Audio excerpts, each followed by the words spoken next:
So we have a huge project before the city of San Antonio and Bexar County, big election coming up. We wanted to come to you and ask a lot of the questions that our viewers are asking. Yeah. And I'm going to start with the one we are getting most often. Sure. Why can't the Spurs pay for a new arena all by themselves? Why do you need public dollars to do that? Yeah, it's a great question, and a couple answers to that. One is, we're our market in San Antonio, although we have a great community and we have tremendous growth, we're the 27th out of 30th market size in the NBA. And that has always pushed us to be creative and pushed us to be scrappy and quite honestly pushed us to match kind of the energy of San Antonio of being the underdog. And in the scenario of arenas and our homes, that's why public-private partnership has worked for so many years for us. The partnership that we have today with the Bexar County in the Frost Bank Center used the venue tax to support building the Frost Bank Center. And so having that public-private partnership has enabled us to be incredibly successful on and off the court with 5 championships, the most of any small market team ever, and then off the court just with tremendous business sustainability and investment in our community. We've more than doubled the size of our employment, our staff, in 15 years. And we've made tremendous community impact that's really positive. And so having that partnership with the community has really enabled us, and I think enabled the community to have world-class facilities and a world-class team in the Spurs. And this next phase of that continues that. A couple other things I'll say is that it maintains having public-private partnership with municipality that has public funding is still an industry best standard. So if you look at the NBA, and if you really look across sports, but let's just focus on the NBA, of the 30 NBA teams, there's only 3 that have been privately financed. 27 have a public-private partnership. And if you look at the small market teams, so the 15 smallest market teams, again, we're 27th, 100% of those teams have public-private partnerships with public funding at the average rate of 70% public dollars. And so we very much want to fit within the best practice and the best standard and provide the best product to our fans and our community that enables us to be sustainable from a business standpoint and deliver a great product. And we've proven that that's been very successful over the past 25 years with our partnership with the county. And we want to continue that now with the partnership with the county and the city using visitor taxes that have no impact on our local citizens. And so there's mechanisms in place, there's industry best standard, and there's a formula that has worked for our community and the Spurs for 25 years. So let's keep that going and be able to deliver not only a new world-class arena for the Spurs, but a great experience that can be activated year-round in our heart of our city, and allow for the rodeo to expand and grow and improve so that they can have even more positive community impact via their scholarship programs and other impact programs. Does being the 27th market out of 30 in the NBA, to put it in the simplest terms, does that equate to the Spurs don't have the money to fund this on their own? Yeah, that equates to, yes. So if you look at the 30 teams, there's really only a handful, 5 or so teams that make significantly more revenue than all of the 25 other teams. And so it's very much a league where the big markets dominate when you look at revenue that they can pull in from sponsorship, from ticket sales, from beer sales, from their local TV deals, et cetera. They have a significant advantage in being able to have higher revenue to be able to make investments. But even a lot of those communities have public-private partnerships. And so, I think there's a view that this is a community asset that can be utilized by the sports team or entertainment venues to provide, a great service to the community and a unifying presence. But yeah, absolutely. The fact is that our market size is a direct correlation in the ability to pay for things. And we have to, I think our fans should expect us to have be responsible with our business so that we can continue the Spurs and being able to compete at the highest level, and having a public-private partnership where we share the investment allows us to have a great fan experience, a great team, be able to give back to the community. Those things are important, and this type of funding formula allows for that. Okay, I want to ask you about the tax impact here. Yeah. Both the city and the county have said they will use hotel occupancy taxes and car rental taxes. So a tax on anybody who rents a hotel room and a tax on somebody who rents a car. That's why this has been coined the tax on tourists, Yeah. right? So one viewer asked us, hotel occupancy taxes would be used to help for pay for the new arena, but tourism in San Antonio is down. What happens if the tax plan falls short? Who pays for that? Yeah, so the projections that have been done to support the arena financing are very conservative, and so they use basically very low-end tax revenue that come from visitors to be able to support paying for the bonds that need to be issued to pay for the arena. And I would say that if people think there is a risk to that, I would say look at what's happened for the past 25 years. So for the past 25 years, we have used the venue tax to build the Frost Bank Center, and then again, it was reauthorized by our supporters and fans in the community to do a big renovation. Now, over that time from 2000 to 2025, there's been a bunch of cycles in our economy. There's been a bunch of cycles in our tourism revenue. There was COVID. So there was major disruptions to that tax revenue, yet the county and the Spurs were still able to pay for the arena and to pay for any debt that was put on to construct the arena or maintain the arena. So I would say let's look at the facts and the history to say, hey, even if there's disruptions going forward, the way that we model it and the way the county and the city model is very conservative to allow for those fluctuations. So I think there's real high confidence based on our 25-year run to be able to pay that back. And the Spurs are also agreeing to pay any costs that go over what the county and the city are planning to contribute. Is that correct? Absolutely. I mean, that's a big part of our formula that we've done every time with the county, and now we're proposing with the full partnership with the city and the county is that, hey, the funds that come from these visitor taxes that are going to be contributed, those are capped. There's no way legally that they can go over that. And so if any sort of construction overruns or the costs go over the budget, then the Spurs will pay for that. Okay. Next viewer question here. At any time, for any reason, could San Antonio residents or taxpayers be negatively affected by this project, such as increased taxes other than hotel venue taxes? No. There's the funds that we are using are restricted. I think that's important for people to know, is that these tax funds are restricted for entertainment venues, convention centers.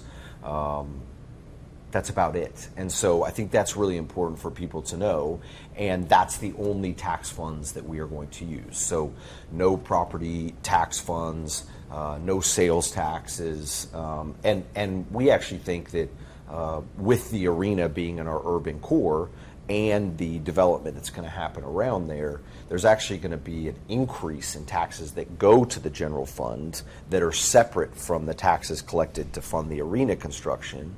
They will actually go to the general fund via additional sales tax and school property taxes that go to the school that will help that direct community, so in this case SAISD, or just the general city via sales tax increases, I mean, not actual tax increases, the revenue on sales taxes going up in the area, which will go to the general fund. And so our projections say that this will be not only no impact on direct residents or households, but it'll actually increase the revenue that the city has to provide services on. And the Spurs and private partners are guaranteeing $1.4 billion in development around the arena, which is projected to increase property tax values, which then in turn helps fund this arena also too from the city's standpoint. That's correct. Yeah. So there has already been an established zone that we didn't create. It's already been there. It's been the hemisphere tax zone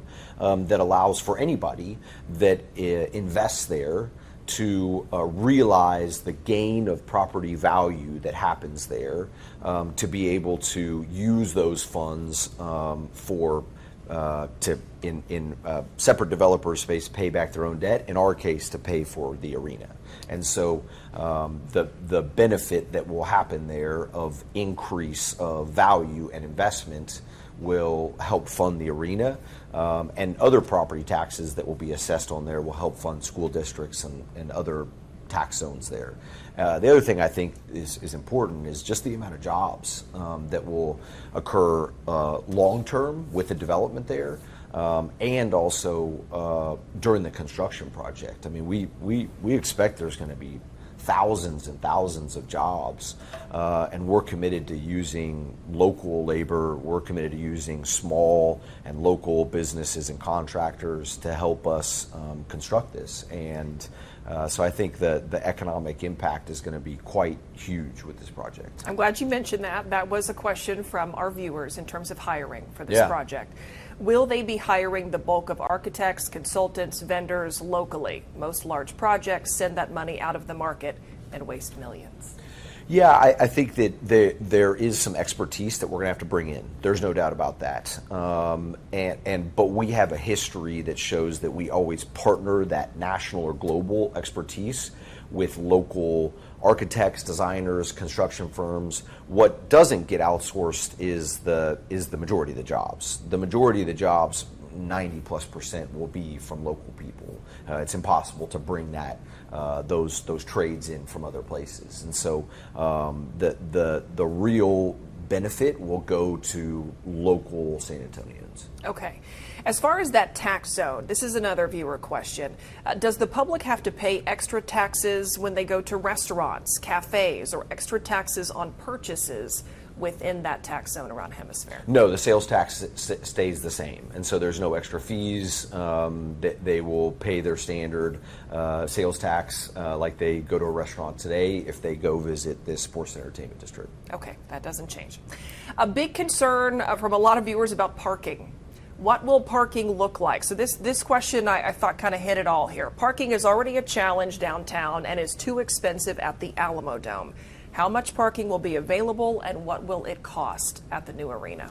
Yeah, I'll say a couple things. We're really excited about the opportunity to be in our urban core for accessibility in general. I think that we want to be creative, for one. A great example of that is we are starting conversations with VIA to allow for free game day rides, which I think will be really exciting for a lot of people, whether that's you're a regular VIA bus rider anyway, or you want to explore the park and ride system that's so great that they have, or other options on transportation. I think that's one. The other one is that San Antonio, our urban core, actually has a large density of parking. And so how do we connect and work with the heart of our convention center, for example, to utilize parking that already exists. And then with the new project, we will build in parking to allow for the density that's needed for people to park. This project is still in the early stages of design, and so we can't tell people exactly how many parking spaces because we haven't done the design work that's necessary.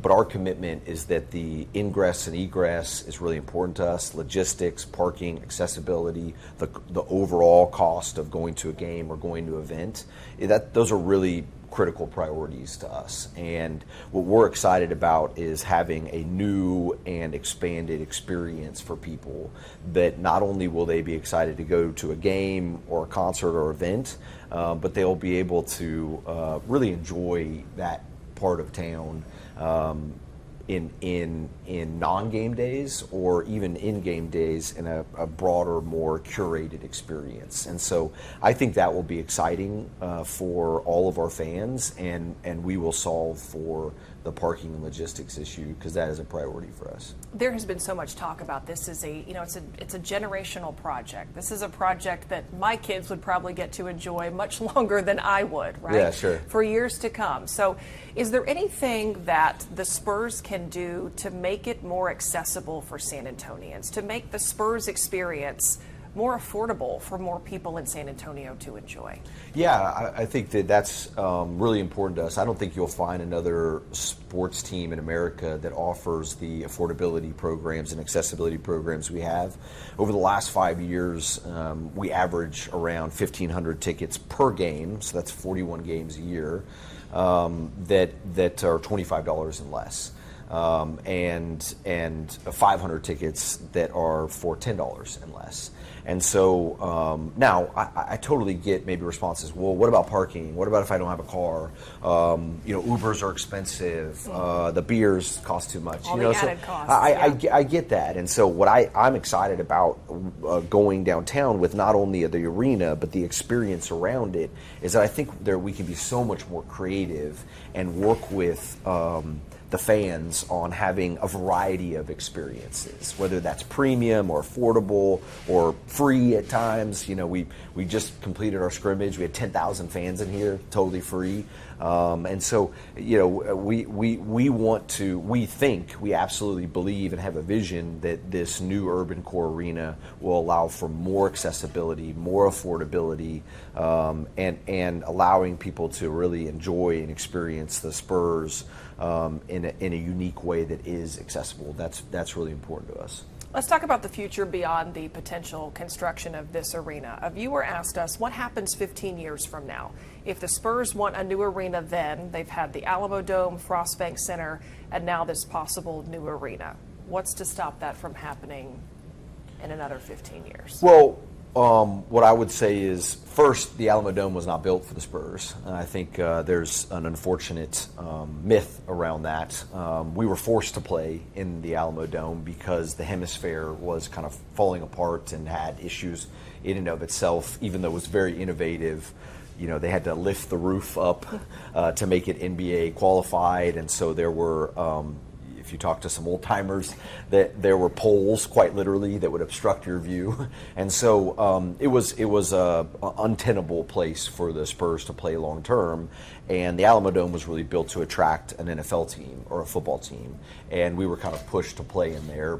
People remember our first championship. I think we had the Guinness World Record for the largest curtain ever erected because we had to split the stadium in half. And so I think it's worth debunking the myth that the Spurs asked for the Alamo Dome. We did not. It was a great home for us. Brought us our first championship, so we're super grateful for it.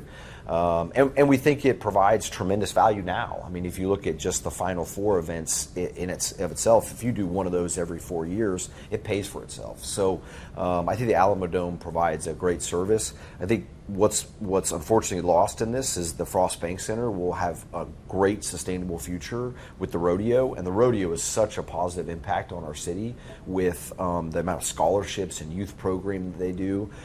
So I think the risk of that dying on the vine is low. And then, we look at this next arena for us as our super long-term future. We have no ideas or visions of a different arena. We think this is our home for decades and decades and decades to come. And we want to plant a new flag in the heart of our city that excites our fans and excites our community and transforms us for way more than 15 years and builds us joy and unity and championships and allows for San Antonio. I think the Spurs have always allowed for San Antonio to, believe that we can do more than we're painted as, and we want to stand for that. And this project, I think, stands for that. We're okay punching above our weight and investing more money than probably others would in our type of community, and because we believe in San Antonio, we believe in the people here.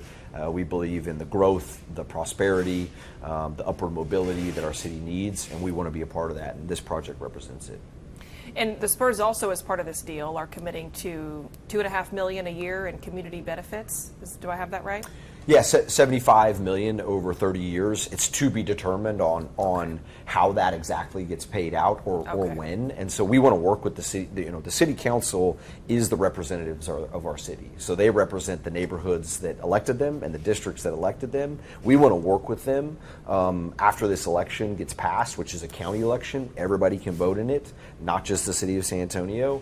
Once that gets passed, we want to then go work on the outline we developed with the city to move that into complete authorized form. And that's when we'll get into the community benefits agreement and discuss, well, when does that get paid out? How does that get paid out? Who manages that? But that money is really our gift to the city council and to the members of the community on, hey, what do you think this should be used for? How can this transform the lives of your districts and really enable prosperity, improvement, education, whatever is the most needed, and it's our investment with no strings attached that the city council can use to invest in the community.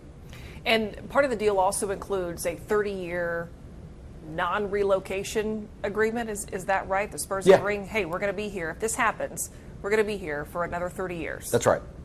Yeah. So the question then becomes, if the arena doesn't happen, do the Spurs leave San Antonio?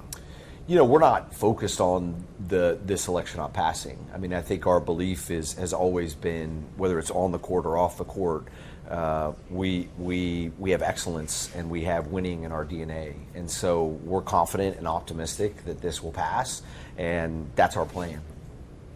What about the Frost Bank Center? A viewer wrote to us and said, what's wrong with the Frost Bank Center? Why can't you improve what you already have? Yeah, a couple things. The rough life of a building to maintain and even grow it as an NBA standard, NBA approved arena, the general life is about 30 years. It's kind of why the leases are set up that way.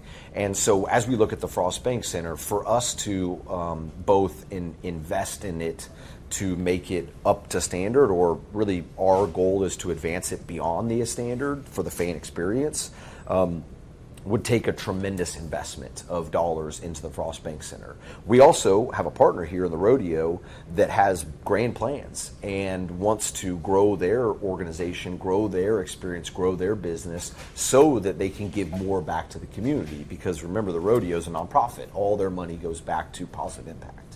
And so we have a partner that wants to take over, and for their needs, they don't need to invest as much money as we would need to put in it to make it viable for another 30 years. The other thing is just the experience around the Frost Bank Center is really challenging. And so we really want to, we believe that the urban core, our downtown, is poised to really be this gathering place for all the city, for entertainment options, for collaboration options, just to come and be unified and experience joy year round, and that the downtown really offers the best chance for that. So I think there's the Frost Bank Center is great, and there's a viable path forward with the rodeo, and we believe that we can accomplish both positive outcomes in one process. A lot of people watching this will remember, the promise of the AT&T Center, what was supposed to happen around it. that didn't, and you kind of alluded to that. So this question is, I feel like they didn't do what they said they were going to do with the AT&T Center and the promise of restaurants and growth on the east side. What would be different this time? A couple things. One is, fortunately or unfortunately, I wasn't around when those conversations were happening, but we are where we are today. And we're really excited to continue our partnership with the county and the rodeo to invest in the east side and figure out ways to improve our presence, to help the neighborhood, to help the community. We're not going anywhere just because potentially our new home is a mile down the road in the heart of our city. We're still going to play here for another 3, 4, 5 seasons, however long construction happens. And even after that, we're not going to abandon our partners in the county and the rodeo. We want them to be successful and want the east side to be successful, and that's our commitment now. What does that look like specifically? I don't know. I don't know if that looks like restaurants or office towers, or I don't know. I think the community really needs to speak. It needs to be community driven. It needs to be east side driven. So I don't know what this phase now looks like, but I do know there's some wonderful people like Judge Sakai, like city council members from the city of San Antonio, like Cody Davenport at the rodeo, Barbara Gervin Hawkins. There's some really great leaders, and we want more. We want more direct community members to be part of this cohort that says, okay, history is what it is. Whether it's good or bad, it is what it is. We are where we are now. How can we go forward in a positive way? So that's the east side. I think all the elements are ripe for our downtown to really enter this transformational moment. Look at what UTSA is doing to invest in downtown. Look at what all the improvements that happen all along the river, including a new strategic plan to maybe even invest more in the Riverwalk. Look at the missions on the north side. Look at what the Alamo is doing. Alamo is doing I think it's probably getting up to $700 million investment plan in the heart of our city around a worldwide known and attractive site in the Alamo. Hemisphere and the investments in the park. What's happening in Southtown and Lavaca. And now we can be an anchor right by the Tower of Americas that can be this shining light that attracts people from all backgrounds within our city, outside of our city, to really raise up our community. And so I think all the elements are ready for our downtown to be just incredibly vibrant, attractive, accessible, and we want to be a part of that. So if you could take off your Spurs hat for a second and just talk as somebody who is a San Antonian, what excites you about this project? When you look at all those other elements, what do you think this does for the city of San Antonio if the arena were to be located downtown? Even if you're speaking to somebody who's not a season ticket holder, they're not going to go to a whole bunch of games, if at all. Right. What does it do for the city as a whole? I think if you look at the most thriving cities in the world, the heart of the city is a cultural and entertainment and attractive and proud moment. It's a proud place for the city. It's walkable, it's enjoyable, it's unifying, even if you don't go down there a lot. It's a place where people can know the city for. It's a place where you can feel really the heritage of San Antonio and the history and also the inspiration for the future. And I think that's what I'm excited about. And I think that's what regular San Antonians should be excited about is, okay, even if I don't live downtown or visit it every day, I want the heart of my city to be vibrant, exploding, fun, joyous, attractive, and that makes me proud. And I think that's what a lot of city leaders are investing in right now, and we want to do our part to contribute to that improvement and positivity. What is the difference between this new arena and Project Marvel? They are often spoken of interchangeably. Yeah, we're really focused. What the vote is happening right now is on using visitor taxes that are restricted to fund an arena. The arena, once it has the funding formula, will allow for the development around it, what we're calling the sports and entertainment district. that's at the heart of other aspects of Project Marvel, which is part of the city's, not the Spurs, the city's, I think it's exciting, but it's the city's vision for a broader transformational project that is not fully determined. It's not fully funded. There's not design plans. There's no pathway. The pathway right now is the arena that anchors a sports and entertainment district that transforms really the south side heart of our urban core right by the Tower of Americas. And Project Marvel has elements to it that are more a grander plan to ensure that the convention center is viable, the Alamo Dome may need investment, is there parks, is there changes to the highway, is there convention center hotel changes. Those are all exciting and interesting, but they're not what's at stake right now. What's at stake right now is the success of the Spurs and the community's future, anchored by an arena and a sports and entertainment district around it that will bring great jobs, billions of dollars of investment, and just really make our city proud. This is a question I got to get in. How will this affect Wimby's legacy? You know, I 2 days talked to Victor about this because he's, I think, a really curious person and knows what's going on. And I think he's really excited about this opportunity. I think he's really excited about being in a world-class fan-centered. That's what he talked a lot about, is how will this make the arena how will this make this the next phase the best home for the best fans in the world?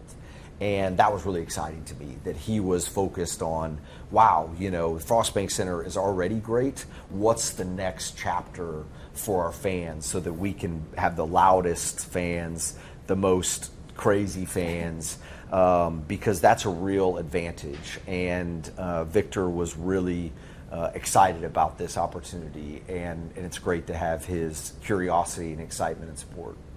We got a few more minutes left here before you got to go. So what have I missed? Is there any message you think you want to take this opportunity before early voting starts just to drive home for folks? The first one is that the entire county can vote. So whether you live in Castle Hills or Leon Valley or Alamo Heights or Hollywood Park or any of the other jurisdictions that are within Bexar County, you can vote. And I think that's important because I get confused sometimes on, well, is this a city deal or a school election? It can be confusing, all the elections. This is an entire county vote. That's important. The second one is we are making a historic big leap for us in the amount of money we're going to put into this. And it's a big step for us. And we're excited and proud for it. And it means a whole lot to us. And it's really a big deal for us. The third is that the funding mechanisms that come from public funding are restricted, meaning they can only be used for projects like this. And they come from tourists. They are paid by visitors. They won't impact local residents' household taxes or sales taxes. And I think with that formula, this is a really positive step for our community and a really positive step for the Spurs. And I think will enable both of us to have great, successful opportunities in the future. Peter, thank you. Thank you. I appreciate your Yeah. time.